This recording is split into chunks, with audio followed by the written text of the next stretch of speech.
여러분 안녕하세요. 고정욱 TV의 고정욱입니다. 오늘 여러분과 이야기 나눌 주제는 현실입니다. 현실이라는 것은 참 중요하죠. 까칠한 재석이가 열받았다 3탄 중에서 현실과 주인공들이 만나는 대목이 나옵니다. 자, 우리가 왜 현실을 중요시하느냐? 가끔 그 부모님들은 우리가 무슨 얘기하면 야, 너는 막 현실을 너무 몰라. 너는 너무 꿈꾸고 있어. 망상이야. 뭐 이런 얘기 하시는데 그건 왜 그러냐면 인간은 상상력을 가지고 있고 추상적인 생각을 할 수 있는 뛰어난 두뇌를 가지고 있지만 문제는 현실이 그러한 생각과 추상적인 관념과 상상력이 합쳐져야만 빛을 발하기 때문이에요.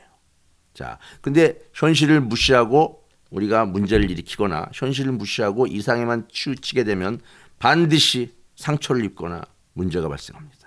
가장 대표적인 게 이 작품 3탄에 나오는 은지가 임신을 한 거죠.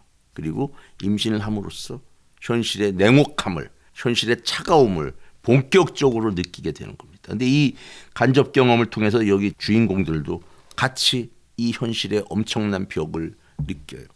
부모님들이 여러분들에게 공부해라, 뭐 해라, 뭐 이게 얘기하는 건 현실이 그만큼 냉혹하다는 걸 이미 알고 계시거든요. 알고 있으니까 자식들에게 걱정돼서 잔소리를 하는데 우리 어린이 청소년들은 그 잔소리가 잔소리로만 들리는 거예요. 왜? 현실을 잘 모르니까 오로지 원하는 것, 내키는 것, 감정 이런 것들이 더 앞서 있으니까 항상 괴리가 생기고 괴리라는 말 어려운 말이지만 두 가지 사이에 거리가 멀어질 때 갈등이 생기는 거거든요. 그러니까 이걸 좁히고 서로 대화하고 소통할 수 있는 능력을 가져야 됩니다. 현실도 중요하고 이상도 중요한 거죠.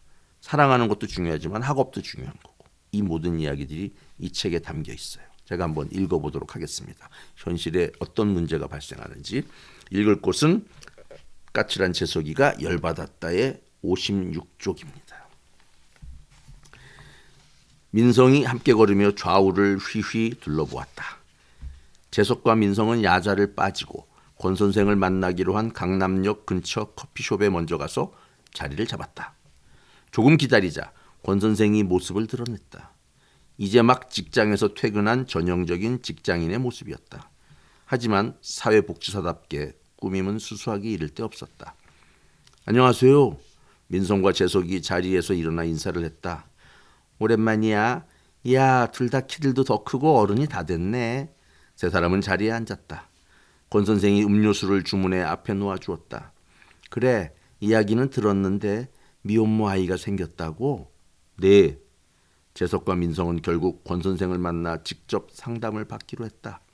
은지는 한사코 나오지 않겠다고 해서 이렇게 남자만 둘이 나오는 이상한 모양새가 되고 말았지만 자초지종을 자세히 들은 권 선생의 얼굴에 심각한 표정이 어렸다.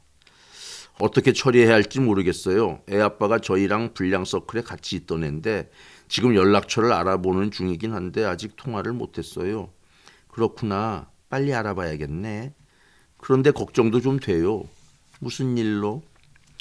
서클에 조직폭력배가 개입돼 있거든요. 쌍날파라고 그래서 잘못하면 저까지 말려들 것 같아서요. 권 선생은 고개를 끄덕였다. 맞아.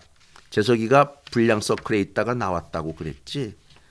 네, 선생님. 이걸 어떻게 처리해야 돼요? 좀 알려주세요. 권 선생은 잠시 생각을 하더니 말했다.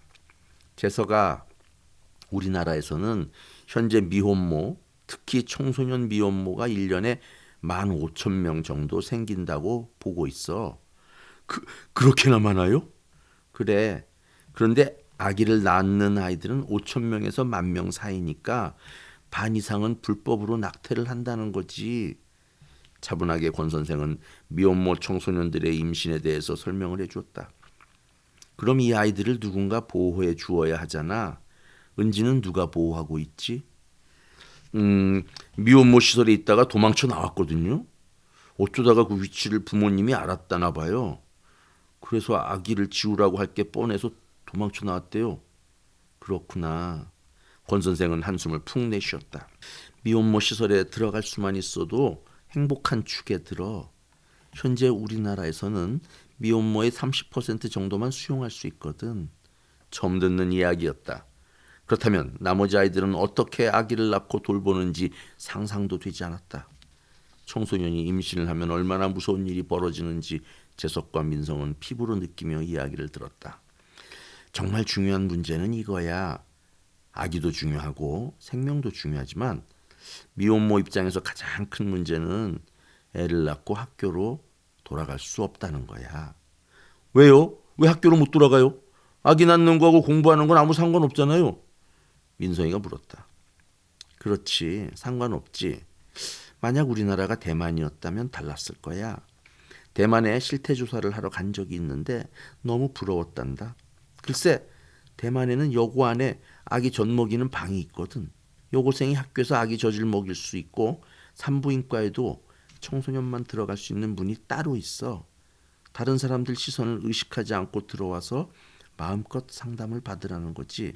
사회 분위기가 그러니까 아이를 낳고도 학교 가는 게 거기서는 자연스러운 거고. 와, 정말요? 미혼모를 적극적으로 보호하겠다는 거야. 우리나라 같으면 아마 난리가 날 텐데 말이에요. 쉬쉬하고 집안도 풍비박산이 나고. 민성이 호들갑을 떨었다. 그렇지? 민성아, 생각을 해보자. 이런 문제는 시각을 바꿔야 하는 일이야. 자, 이 컵에 물이 반이 들어있잖니? 이게 물이 많이 들어있는 거니 아니면 조금 들어있는 거니? 많이요. 조금이요. 재석이는 많다고 했고 동시에 민성이는 적다고 했다. 그렇지? 물배가 가득 찬 사람이 볼 때는 이 반잔도 굉장히 많은 거겠지. 하지만 요리를 하거나 설거지를 할 사람에게 반잔은 턱도 없잖니. 이렇게 시각을 바꾸면 같은 사물을 놓고도 다르게 볼 수 있단다. 임신한 학생은 우리 사회에서 약자잖아. 그러면 당연히 보호를 해줘야 하지 않겠어? 임신한 사람들은 요금도 할인해주고 각종 혜택을 받는데 왜 여고생은 안 되는 거야? 그 말을 듣자 재석과 민성은 소위 멘붕이 오는 것만 같았다. 이전까지는 남자들과 자고 임신을 한 게 큰 사고를 치는 것이고 학교에서 퇴학을 당해도 마땅하다고 생각했는데 듣고 보니 그게 아니었다.